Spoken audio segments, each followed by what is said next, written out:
In the beginning there was nothing, no time, no space, no us. Then in a flash everything that would ever be erupted from a single, impossibly hot and dense point. This was the Big Bang. It was not an explosion in space, but an explosion of space itself. The entire universe in that first fraction of a second was smaller than a single atom. From this singular moment, all of the energy and matter we see today came into existence.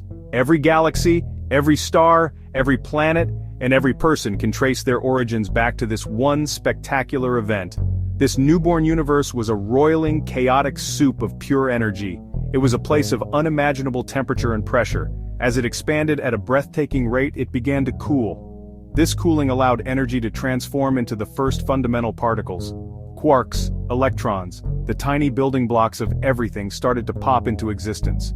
For a few 100,000 years, the cosmos was a glowing, opaque fog. Then, a marvelous thing happened. The universe cooled enough for protons and electrons to find each other, forming the first atoms. With this union, the universe suddenly became transparent. Light, which had been trapped for eons, was now free to journey across the cosmos. This first light is the oldest echo of our universe's birth. Gravity continued its patient work. It gathered the vast clouds of hydrogen and helium into colossal, spinning spheres. As these protostars grew more massive, the pressure and temperature at their cores skyrocketed. Eventually the core became so hot and dense that a new miracle occurred: nuclear fusion. Hydrogen atoms began to slam into each other, fusing together to create helium and releasing tremendous energy. A star was born. The darkness of the cosmos was pierced by countless points of brilliant light. These first stars were giants, hundreds of times more massive than our own sun. They burned through their fuel with incredible speed, living fast and dying young. Inside their fiery hearts, they became cosmic forges.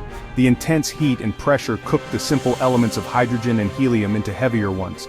Fusion created carbon, nitrogen, and oxygen, the very elements that form the backbone of life itself. When these massive stars reached the end of their short lives, they didn't simply fade away. They went out in a blaze of glory. They exploded in spectacular cataclysms called supernovae. In their violent death throes, even heavier elements were forged: iron, silicon, gold, uranium. Everything on the periodic table heavier than iron was created in these final, fiery moments. The star's sacrifice was not in vain. It blasted these newly forged elements across the cosmos, enriching the interstellar clouds with the building blocks of future worlds. This cycle of star birth and star death repeated over and over for billions of years. Each generation of stars inherited the enriched material of the previous one.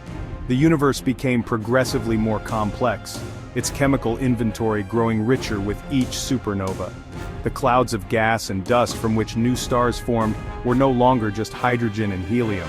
They were now laced with carbon, oxygen, iron, and all the other elements. Out of these recycled, element-rich clouds, a new kind of star system could form, one with not just a star, but also the rocky material needed to build planets. Our own solar system was one such beneficiary. About 4.6 billion years ago, in a quiet corner of the Milky Way galaxy, one such enriched cloud of gas and dust began to collapse under its own gravity. Most of this material spiraled into the center, igniting to form our star, the Sun. The remaining material flattened into a vast, spinning disk around it.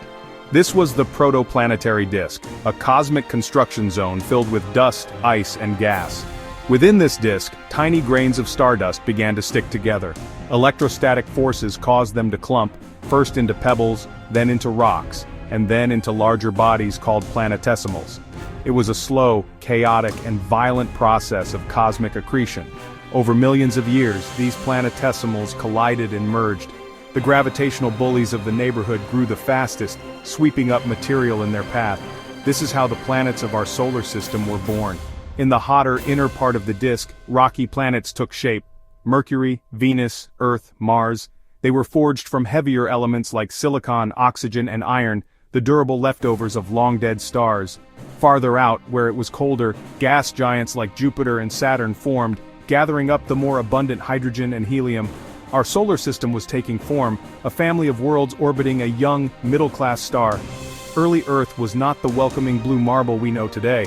It was a hellish world, a molten ball of rock, constantly bombarded by asteroids and comets left over from the solar system's formation.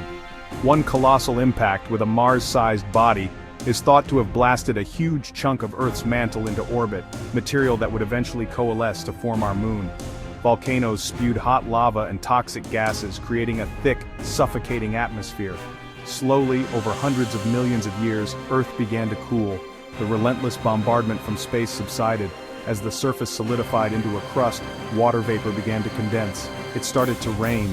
It rained for millions of years, a global deluge that filled the basins and craters, forming the first oceans. This water, a simple molecule of hydrogen and oxygen, became the solvent for life. The stage was set, the conditions were right, and the planet was ready. The young oceans of Earth were not just water, they were a primordial soup. They were a rich broth of chemicals containing the carbon, nitrogen, and oxygen forged in the hearts of stars. Energized by lightning storms, volcanic vents on the ocean floor, and the ultraviolet radiation from the sun, these simple molecules began to link together. They formed more complex structures, amino acids and nucleotides. These are the fundamental building blocks of proteins and DNA, the very machinery of life as we know it. For millions of years, this molecular dance continued in the oceans. Complexity grew. These organic molecules began to self-organize. Some formed fatty membranes that could enclose a small pocket of the primordial soup, creating a boundary between inside and outside. This was a crucial step, the first primitive cells. Inside these bubbles, the chemical reactions of life could take place in a contained, stable environment.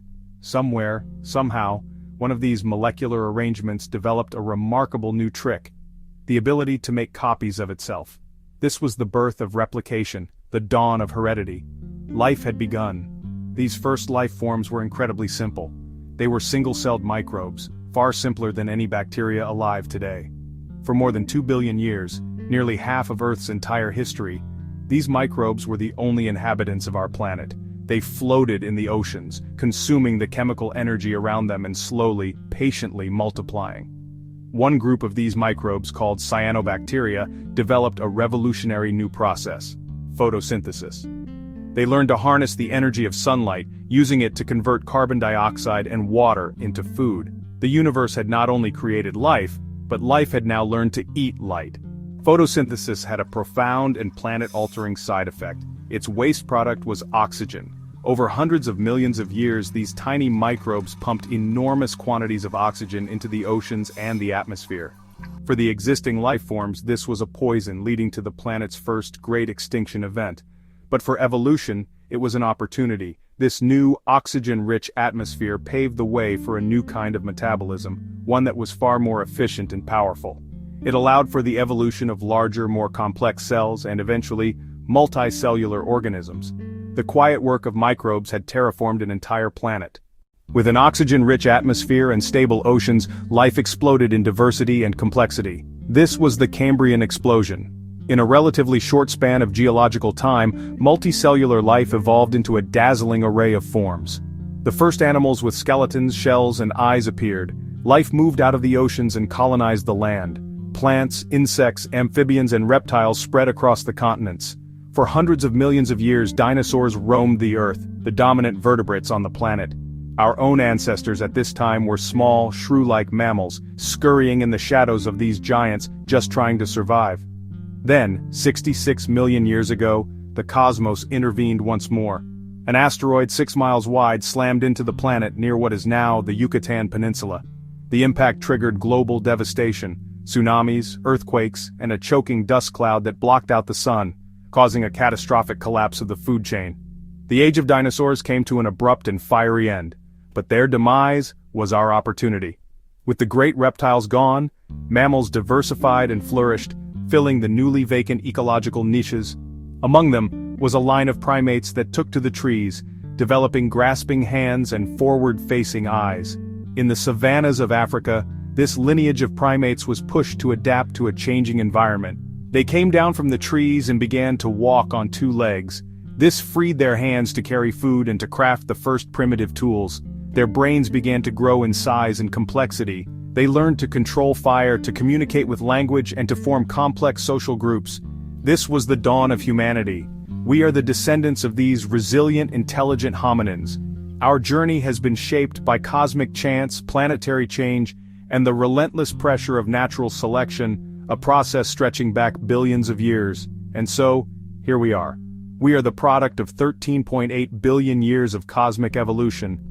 The hydrogen in our water was forged in the Big Bang, the carbon in our cells was manufactured in the hearts of stars, the iron in our blood was created in the explosion of a supernova. We are, quite literally, stardust. We are the universe made conscious. We are living proof that a collection of atoms, given enough time and the right conditions, can stand up and look back at the cosmos in wonder.